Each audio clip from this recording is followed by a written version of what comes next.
Salut mes chers élèves. Dans notre cours de géométrie d'aujourd'hui, nous allons voir la notion de similitude dans le plan. On va voir la similitude dans le plan. Ok, donc c'est le dernier chapitre, ok, concernant la géométrie, le cours de géométrie en nouveau secondaire 4. C'est ce dernier chapitre-là qu'on aborde, ok, pour boucler le programme national ordinairement. Donc voici quelques petites notes là-dessus. Similitude dans le plan. Un nombre réel strictement positif K étant donné. Ok? Donc cela veut dire K est strictement positif, K est supérieur à 0. On appelle similitude plane directe. Ok, donc je dois vous dire qu'on va parler plus précisément dans le cours d'aujourd'hui d'une similitude directe plane. Ok? C'est-à-dire une similitude directe dans le plan. Ok, donc on parle de façon générale, similitude dans le plan, c'est le chapitre, mais pour le cours d'aujourd'hui, on va parler de la similitude plane directe.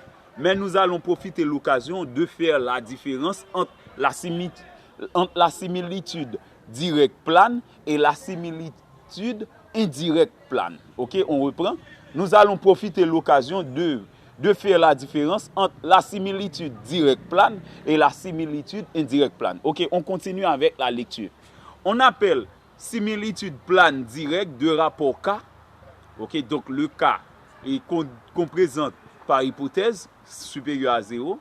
On appelle similitude plane directe de rapport K toute application S du plan P vers lui-même, c'est-à-dire de P dans P, qui à tous les points A, B de P font correspondre les points A', B' de P respectivement, tels que S2A donne A' et S2B donne B'.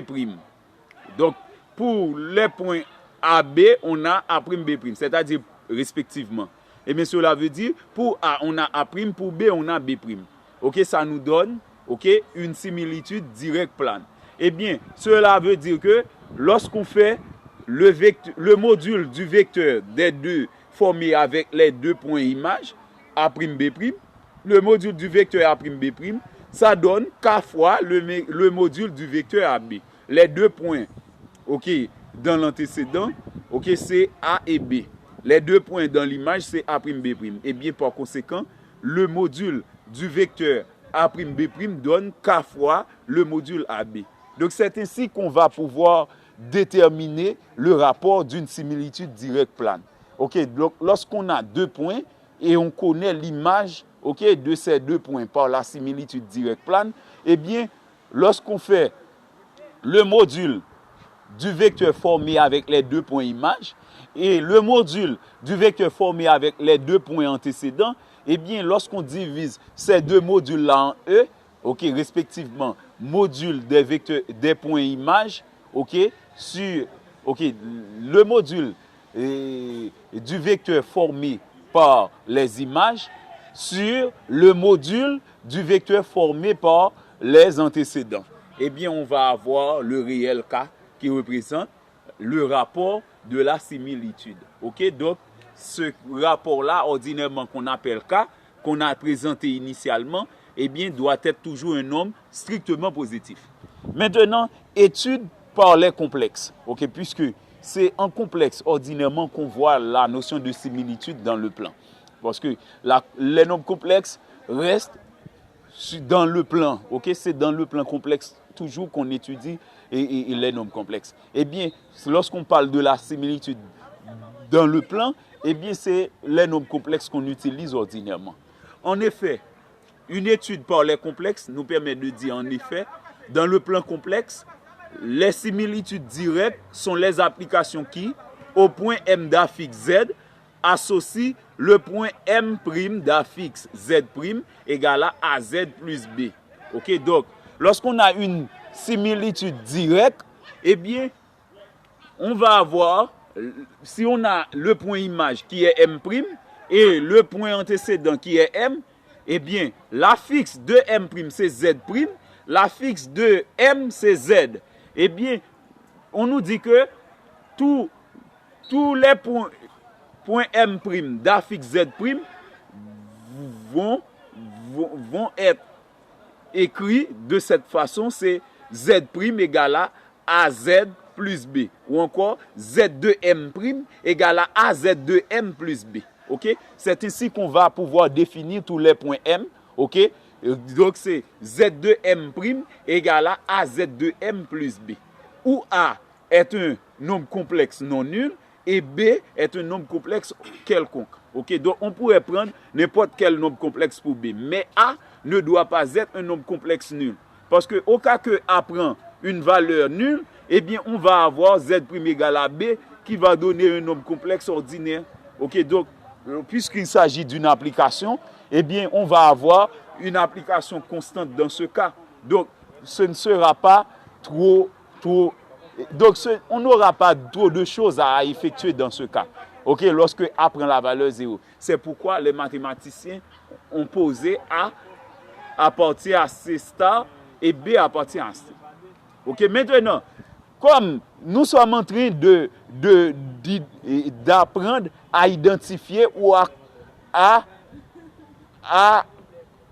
faire une différence entre une similitude directe, eh bien, si on doit savoir comment reconnaître une similitude directe, eh bien, on doit reconnaître également comment est la similitude indirecte.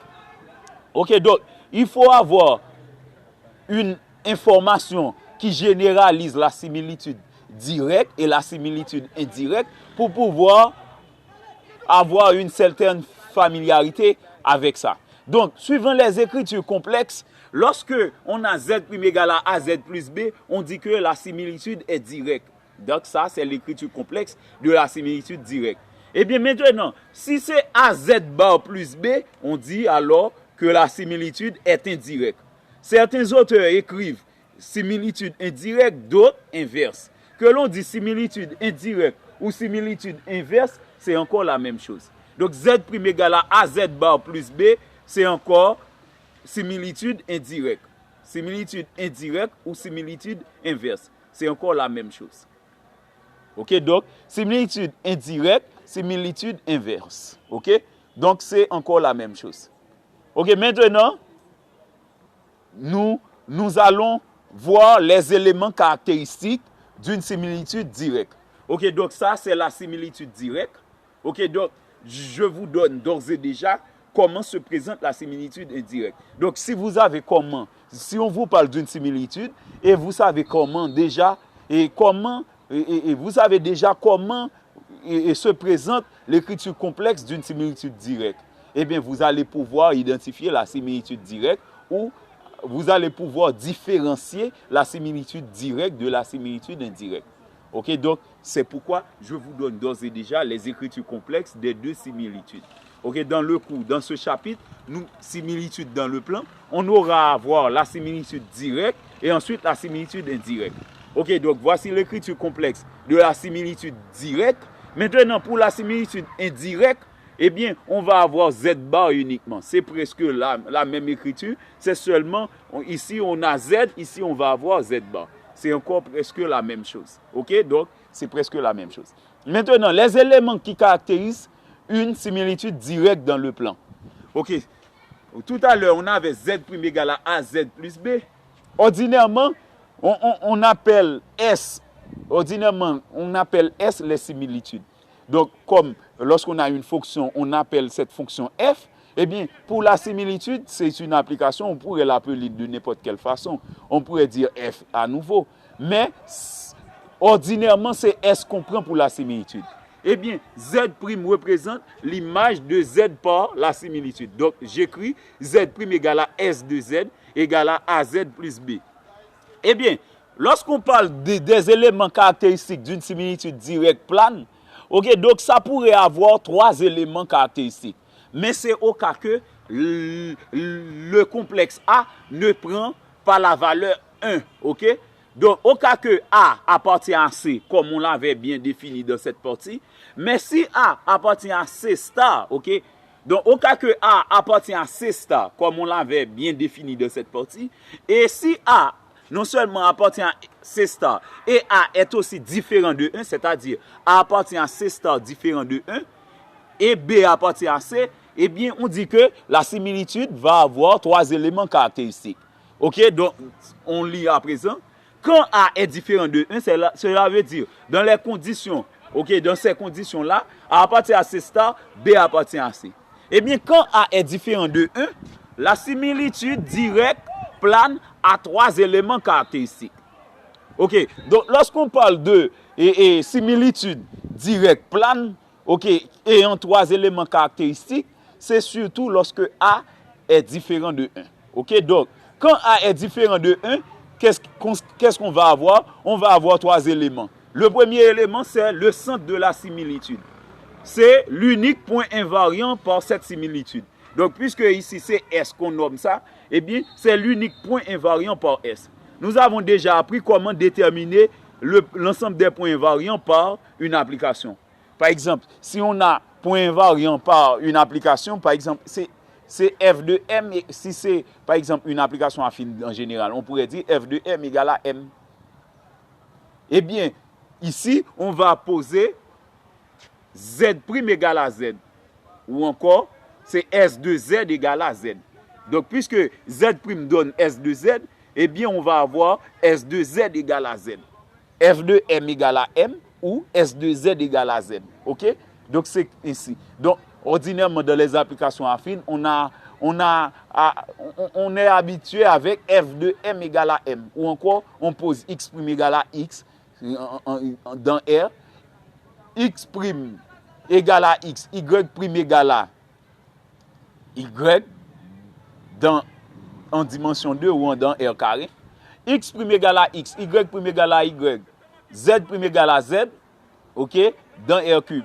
Eh bien, lorsqu'on est dans C, dans l'ensemble des nombres complexes, il faut poser l'image de z qui est z' égale à z à nouveau. Donc, si nous appelons oméga le point, l'ensemble, l'unique point invariant par S, si nous l'appelons oméga, soit oméga, ce point d'affixe z de oméga. Donc, nous apprenons que le centre de la similitude directe plane, c'est l'unique point invariant par cette similitude.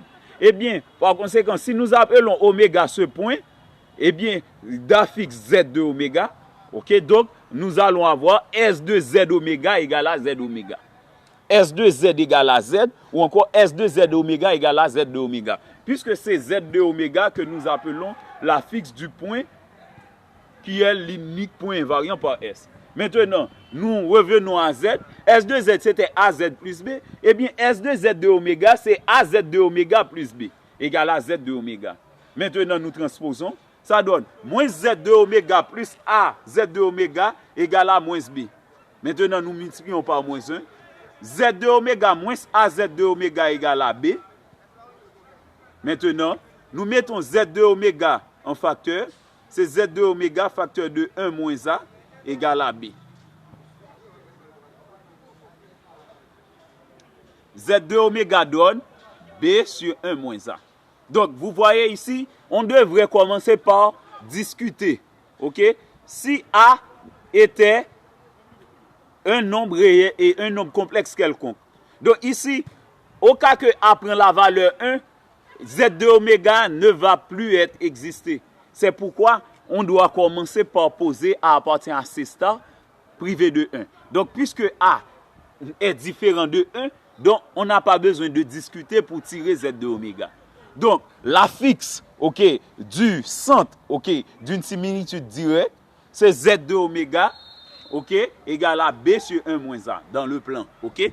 L'affixe du centre, ok, d'une similitude directe plane, c'est Z de oméga égale à B sur 1 moins A, où oméga représente le point, ok, le point invariant par cette similitude directe. Maintenant, le deuxième élément caractéristique, c'est le rapport. Son rapport, c'est le module de A, ok, A qui représente le coefficient de Z, eh bien, on calcule le module de ce nombre complexe A. Eh bien, le module du nombre complexe A donne le rapport de la similitude. Ok, maintenant, le troisième élément qui caractérise cette similitude directe, c'est sa mesure ou son angle. Eh bien, la mesure de la similitude directe plane ou l'angle de la similitude directe plane, c'est un argument de A. Donc vous voyez que A, c'est très important, ok? Le nombre complexe A. C'est avec A qu'on va trouver le rapport et la mesure, ok, de la similitude directe plane. Ok? Seulement l'ensemble des points, seulement le point invariant qu'on pourrait trouver avec B. Ok? Maintenant, c'est avec A qu'on trouve le rapport, c'est avec A qu'on trouve l'angle de la similitude. Donc, il faut prendre le soin de bien calculer, ok, l'expression analytique d'une similitude directe plane. Parce que si vous n'avez pas trouvé le bon coefficient A, ok, eh bien, vous n'allez pas pouvoir trouver de bonnes caractéristiques pour la similitude. Ok, donc c'était tout pour aujourd'hui. J'attends vos questions, vos commentaires en particulier. Donc, si vous avez également des supports de matériel ou financiers à me proposer, je suis prêt à les recevoir. C'était Jimmy Devey, votre enseignant de mathématiques, compétent et expérimenté. Merci et à la prochaine.